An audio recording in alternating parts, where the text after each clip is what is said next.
Hello, ഞാൻ ഇന്ന് പറയാൻ പോകുന്നത് how to use a stethoscope എന്നാണ്. മെഡിക്കൽ പ്രൊഫഷണൽസിനെ സംബന്ധിച്ചിടത്തോളം ഏറ്റവും വിലയേറിയ ഒരു സംഭവമായിട്ട് നമ്മൾ കണക്കാക്കി നമ്മുടെ സ്റ്റെതസ്കോപ്പിനെയാണ്.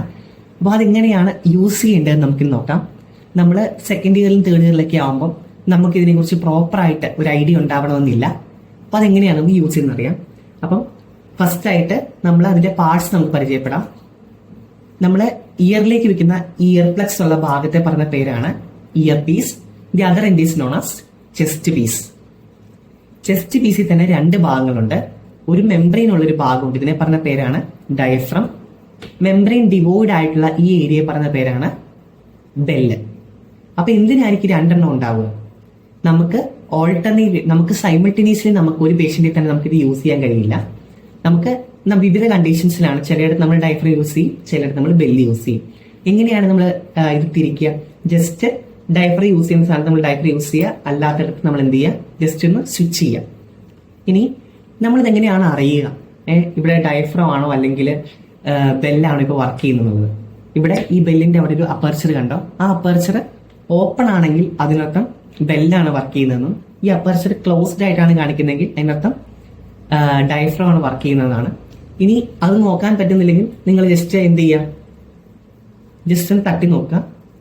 ഏത് ഭാഗത്താണോ കൂടുതൽ സൗണ്ട് കേൾക്കുന്നത് ആ ഭാഗത്തെ ഇതാണ് വർക്ക് ചെയ്യുന്നത്.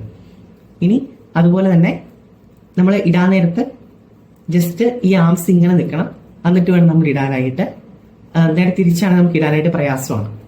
ഇനി അടുത്ത കാര്യം, ഏതൊക്കെ കണ്ടീഷൻസിലാണ് നമ്മൾ ഡയഫ്രം യൂസ് ചെയ്യുക, ഏതൊക്കെ കണ്ടീഷൻസിലാണ് നമ്മൾ ബെല്ല് യൂസ് ചെയ്യുക?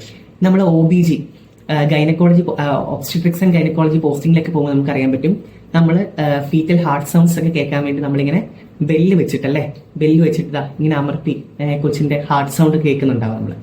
അപ്പം ലോ ഫ്രീക്വൻസി ആയിട്ടുള്ള അല്ലെങ്കിൽ ലോ ഫ്രീക്വൻസി അല്ലെങ്കിൽ ലോ പിച്ച് ആയിട്ടുള്ള സൗണ്ടുകൾ കേൾക്കാനായിട്ടാണ് നമ്മൾ എന്ത് യൂസ് ചെയ്യുന്നത്? ബെല്ല് യൂസ് ചെയ്യുന്നത്.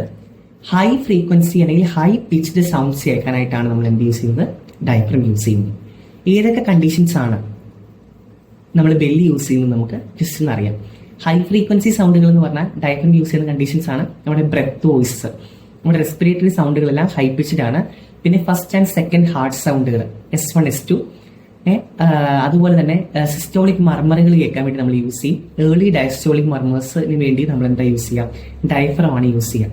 എന്നാൽ ബെല്ല് നമ്മൾ യൂസ് ചെയ്യുന്ന കണ്ടീഷൻസ് ഏതൊക്കെയാണ് അത് അറിഞ്ഞു വെച്ചിരിക്കണം. നമ്മൾ third and fourth heart sounds S3 S4 കേൾക്കാനായിട്ട് നമ്മൾ യൂസ് ചെയ്യുന്നത് ബെല്ലാണ്. അതുപോലെ തന്നെ നമ്മൾ മിട്രൽ സ്റ്റീനോസിസ്, ട്രൈകസ്പിഡ് സ്റ്റീനോസിസ്, ഈ കണ്ടീഷൻസ് എന്ന് പറഞ്ഞാൽ നമുക്ക് മിഡ് ഡയസ്റ്റോളിക് മർമർ വരുന്ന കേസുകളാണ്.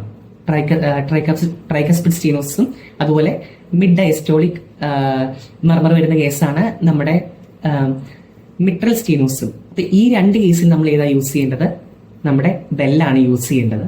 അപ്പം ഇത്രയെങ്കിലും ഒരു ബേസിക് ഐഡിയ നമ്മൾ എന്ത് ചെയ്യണം? അറിഞ്ഞു വെച്ചിരിക്കണം. അപ്പൊ നമ്മുടെ അടുത്ത് നമ്മുടെ ഒരു പ്രൊഫസർ വന്നിട്ട് മിട്രൽ സ്റ്റീനോസിന്റെ ഒരു പേഷ്യന്റിനെ ഓസ്കൾട്ടേറ്റ് ചെയ്യാൻ പറയുമ്പോൾ നമ്മൾ ഡയഫ്രം വെക്കരുത്, നമ്മളെപ്പോഴും ബെല്ല് വെച്ചിട്ട് വേണം ആളെ ഓസ്കൾട്ടേറ്റ് ചെയ്യാൻ.